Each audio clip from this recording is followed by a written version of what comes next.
Olá pessoal, Guilherme, do grupo da família, da Casa FEG, Escola de Evangelização. Mais uma vez com vocês, daqui a pouquinho o nosso amigo Rômulo também complementando o estudo. Vamos retomar o nosso estudo a propósito do livro Meu Pequeno Evangelho. Nós estamos fazendo o nosso estudo aqui do modo virtual, por causa do distanciamento social. As nossas crianças continuam com as suas aulas com o mesmo tema. E nós, grupo da família, então, a gente vai trazer os subsídios, os elementos para que a gente consiga conversar com as crianças, que a gente consiga colocar no dia a dia aquilo que as crianças estão vendo, estão aprendendo nas aulas. O tema de hoje é o bem, nosso 12º tema, nosso 12º encontro. E é uma historinha da Turma da Mônica em que o Cebolinha começa falando: eu tive um plano falível. Acordei mais cedo e lavei o carro do meu pai. E meu pai foi e me deu algum dinheiro. E a Mônica fala: eu, à minha vez, eu reguei as plantas da minha mãe. E ela foi e aumentou minha mesada. E André, que é o tio do Cascão, que vem acompanhando nesse livro as aventuras deles, vai ponderar: mas vocês sempre fazem algo esperando algo e trocam retribuição? O Evangelho ele vai nos explicar, continua André: não saiba a mão esquerda o que faz a mão direita. As crianças vão perguntar: mas o que é isso de mão direita e mão esquerda? E André vai explicar: quando fazemos algo bom, ninguém precisa saber. Não é preciso espalhar a todos o bem que foi feito. Claro, esse capítulo vai se ligar lá no Evangelho segundo o Espiritismo, capítulo 13. Não saiba a vossa mão esquerda o que dê a vossa mão direita. Nessa particularidade de que a gente não deve contar, a gente não deve espalhar o bem que foi feito, nós não devemos nos vangloriar. Mas também tem um outro lado que a gente pode explorar nessa história, que é os caracteres do homem de bem. De não fazer algo mediante paga, de não fazer algo esperando a recompensa. E por certo que a gente busca esses conceitos e esses valores na educação dos nossos filhos, na educação das nossas crianças, Nós temos lá no grupo da família avós levando neto, nós temos tios levando sobrinhos. Então, que a gente busca nas nossas crianças esses valores.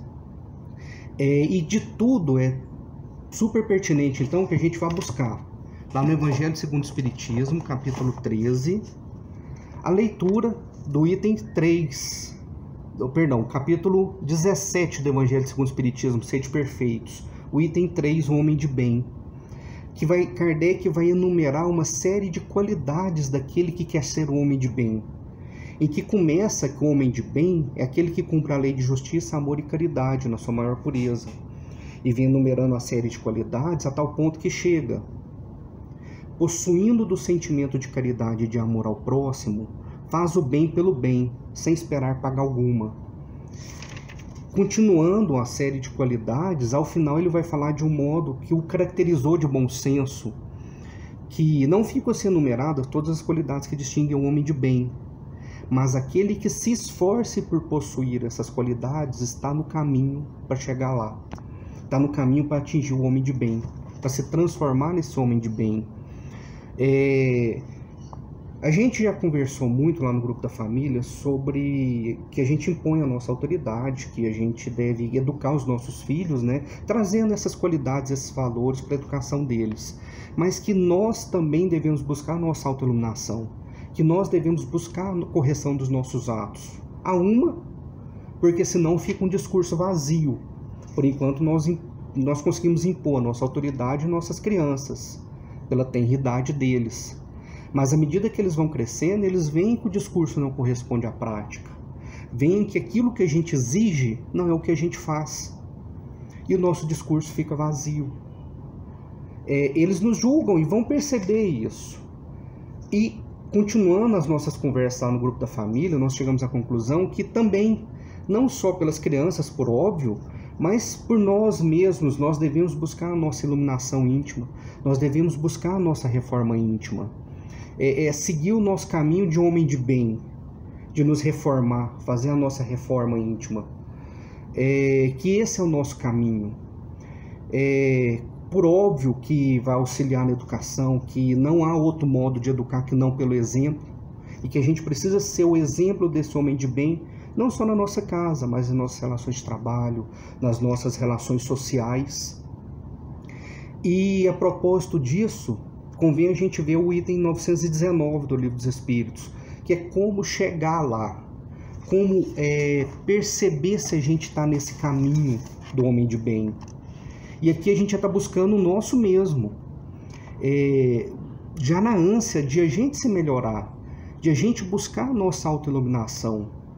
Porque a gente está sim buscando educar as nossas crianças, a gente está sim no afã, traz as crianças para a evangelização, para que elas adquiram, absorvam os conceitos do Cristo, mas a gente lá mesmo, como grupo, a gente chegou a esse consenso, que nós devemos buscar a nossa autoiluminação, para sim nos tornarmos pessoas melhores, fazermos do mundo um lugar melhor e fazer das nossas crianças melhores, espíritos imortais que foram confiados a nós.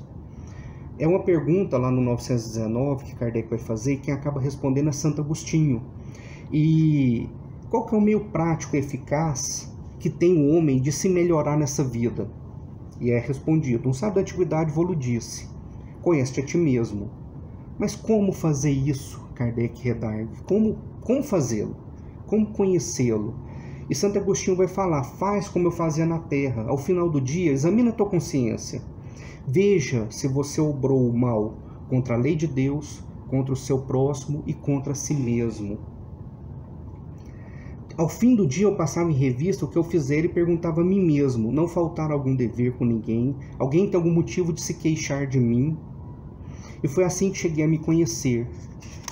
Fazendo esse exame, se obrou contra a lei de Deus, se você infringiu a liberdade do próximo, se você violentou o espaço do próximo, e mais, olha que profundo, se você agiu contra si mesmo, se você sabotou o seu plano reencarnatório, se você está se desviando do caminho de autoiluminação de homem de bem, perceba isso. Mas como fazê-lo? Santo Agostinho mesmo pergunta e responde: pegue seus atos e coloque como sendo feito por outra pessoa, como sendo feito contra você. E veja e faça essa análise do que você acha disso. E essa análise seja feita ao fim do dia, sempre. E ao final da resposta ele ainda vai falar: de ordinário o homem não trabalha diuturnamente para ter algum dinheiro na velhice, para ter algum conforto, não trabalha para amealhar bens. Pois bem, o que é isso face a vida imortal? O que é isso face os valores do homem de bem? Como não tirar um tempo do dia para fazer esse exame de autocrítica, para fazer esse exame que tanto vai nos ajudar no caminho ascensional que a gente está traçando? Por certo, Santo Agostinho já nos conhecia muito bem, já sabia que a gente vive inteiramente ligado com a matéria no dia a dia, e que a gente precisa sim fazer essa pausa, que a gente precisa sim fazer esse momento íntimo de percurstrar, de perguntar o que a gente tem feito para a nossa vida espiritual, o que a gente tem feito na busca da nossa autoiluminação. Que sim, que seja para melhorar, para bem evangelizar as crianças que nos foram confiadas, e mais ainda, que seja pela gente mesmo, que seja por nos tornarmos pessoas melhores, para a gente fazer do mundo um lugar melhor. A transformação do mundo começa pela gente, começa por nós sermos melhor patrão, por nós sermos melhor empregado, por nós sermos melhores filhos, melhores pais, por nós sermos melhores pessoas. Eu acredito muito nisso e gostaria de compartilhar então com vocês. Fiquem com Deus. Rômulo agora continua o nosso estudo. Até o nosso próximo encontro. Olá, pessoal. Prazer poder voltar aqui a falar com vocês, né, depois dessas férias que nós tivemos. E hoje falando sobre o bem, a realização do bem.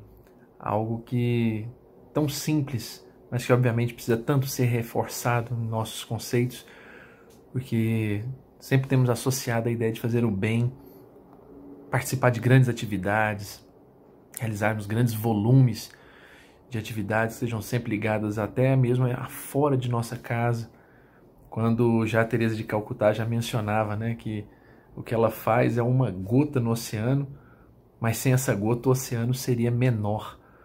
Ela, né, que tanto se dedicava, entendia que tudo aquilo ainda era pouco, mas que obviamente era um pouco que fazia muita diferença.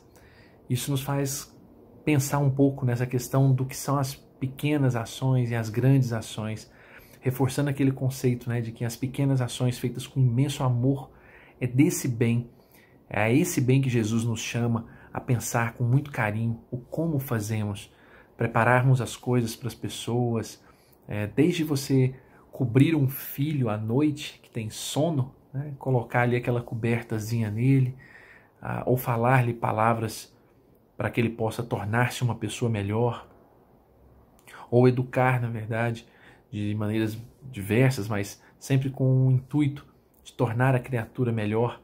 Muitas vezes é uma conversa, um gesto, ouvir uma pessoa, são pequenas palavras. Isso tudo não está associado necessariamente a dar algo, mas também de dar-se a alguém.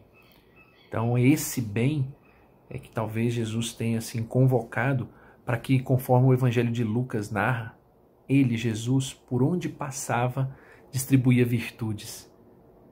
Que nós possamos também distribuir virtudes no sentido de realizarmos o bem por onde passarmos, não apenas doando coisas, mas entregando o nosso melhor sorriso, nossa melhor forma de proceder com as pessoas, evitando as más línguas, evitando nossas críticas muito ácidas, nossos momentos de fúria, cada vez mais sendo estudados para serem controlados. Tudo isso, na verdade, já são gestos do bem. Ouvir com paciência, né, e reter os julgamentos dolorosos que nós fazemos em relação às pessoas, colocando rótulos ou imagens a respeito delas, tudo isso são pequenos bens que nós já podemos realizar, porque já temos consciência do quanto isso pode engrandecer e engrandecer-nos também.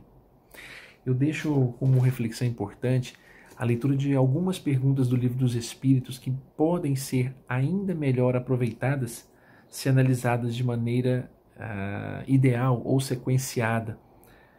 A caráter de exemplo, a pergunta 642, que diz: bastará não fazer o mal para ser agradável a Deus e assegurar a posição futura?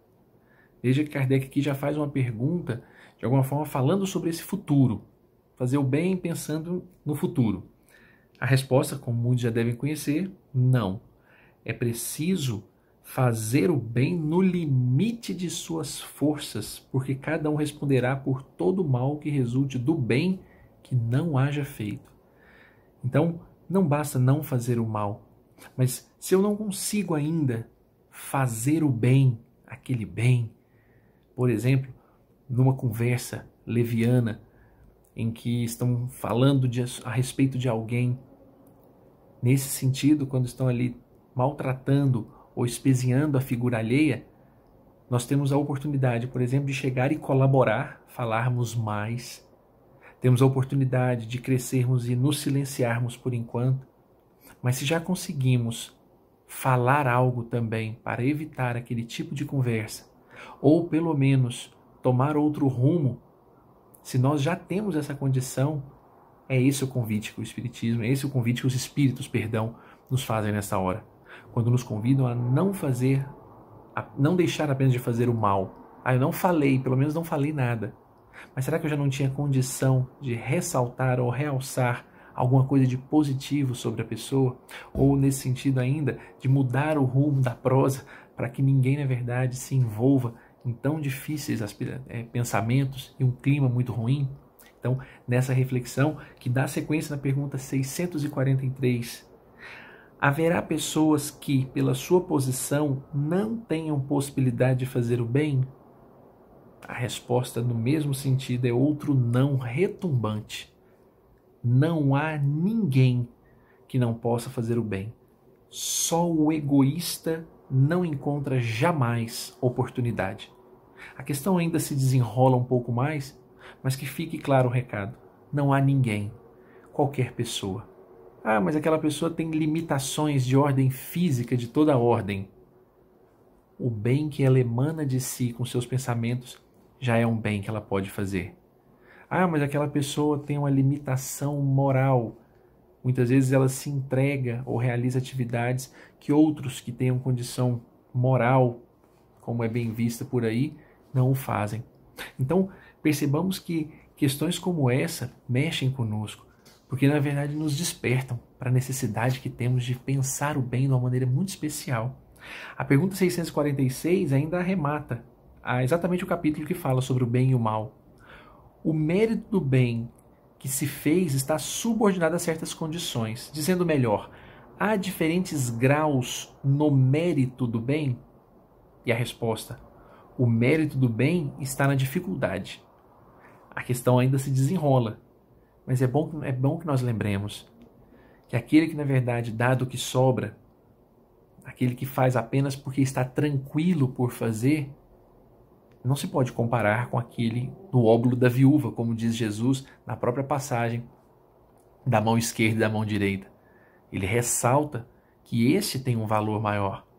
Não é dar o que sobra, ou não só quando está bem, porque de verdade o bem verdadeiro é aquele que nós fazemos quando não temos as condições ideais. Quando temos, ainda melhor, mas se não tivermos, por que não realizá-lo? E ainda à frente, para encerrar, lá na questão 982, Kardec pergunta se é necessário ser espírita, né? Para, na verdade, assegurar a sorte na vida futura. E os espíritos, óbvio, respondem que se assim o fosse, né, nós teríamos deserdado pessoas que não tinham condição de conhecer ao ter contato com a doutrina espírita, mas arrematam na segunda parte da resposta. É o bem que assegura a sorte futura. Ora, o bem é sempre o bem, qualquer que seja o caminho a que ele conduz. Então está aqui um reforço para que nós possamos sempre pensar que o bem, na verdade, é o único caminho possível, é a única maneira de fazermos, e isso, belamente, nós acabamos deixando então de lado aquele modelo de barganha, de ficar fazendo bem, esperando algo em troca, porque como diz Jesus no capítulo 13 do Evangelho, né, nessa mesma passagem já citada, esses que esperam algo em troca, já o receberam. Esses, na verdade, não receberão, porque de fato estavam ostentando ou procurando, na verdade, mostrar o bem aos outros para que os homens os glorificassem. Então que nós possamos pensar com carinho na forma como estamos realizando esse bem, se esperando algo em troca, agradecimento, retribuição. Nós, na verdade, ainda estamos aprendendo no bem, porque o bem verdadeiro ele é realizado muitas vezes em ambientes onde vai haver, do contrário, não retribuição, é ódio, é aspereza, é de quem não quer, na verdade, até receber. Mas a pessoa que está disposta a fazê-lo vai e faz esse enfrentamento com muito amor. Por isso, Emmanuel, e fica aí como sugestão no livro Pão Nosso, no capítulo 39, o convite ao bem, ele arremata dizendo: a maioria dos nossos irmãos na terra caminha para Deus sob o ultimato das dores, mas não aguardes pelo açoite de sombras, quando podes seguir calmamente pelas estradas claras do amor daqueles que realizam o bem. Que possamos então seguir nessa trilha, pois assim o sendo, mesmo que as durezas nos tomem de assalto, provavelmente nós vamos ter a sensação de que caminhando no bem, com a consciência limpa e tranquila de que fizemos tudo o que podíamos, nós não nos deixaremos abater. Um forte abraço a todos, uma excelente semana, que Jesus possa nos iluminar, nos proteger e nos fortalecer.